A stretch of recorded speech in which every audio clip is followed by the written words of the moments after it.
বাংলাদেশ আনন্দিত হয়েছে, উচ্ছ্বসিত হয়েছে। জনগণ তাদের প্রাণের প্রিয় নেতাকে ফিরে পেয়েছে। বাংলাদেশের রাজনৈতিক ইতিহাসে এই ধরনের রাজকীয় প্রত্যাবর্তন, জনগণের স্বতঃস্ফূর্ত সম্বর্ধনা খুব কম নেতার পক্ষেই পাওয়া সম্ভব হয়েছে। আজকে তাদের মধ্যে একটা নতুন আশা সঞ্চারিত হয়েছে।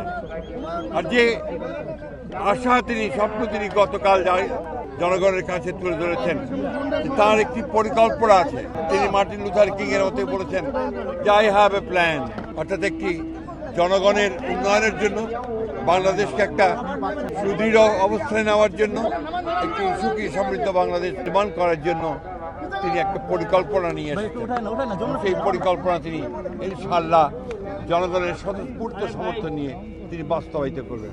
আমরা বিশ্বাস করি যে তারেক রহমানের এই প্রত্যাবর্তন বাংলাদেশের রাজনৈতিক ইতিহাসে একটা পরিবর্তন নিয়ে আসলো, একটা ইতিবাচক পরিবর্তন নিয়ে আসলো, এবং বাংলাদেশের যে রাজনৈতিক আকাশ, সেই আকাশে একটা সুবাতাস বইতে শুরু করবে। আমরা সবাই বাংলাদেশে দুটো দল নয়, গণতন্ত্রের মানুষ। আমরা আজকে অপেক্ষা করে আছি এই নেতার নেতৃত্বে একটা সত্যিকার অর্থেই একটা সুখী সমৃদ্ধ গণতান্ত্রিক বাংলাদেশ নির্মাণের জন্য।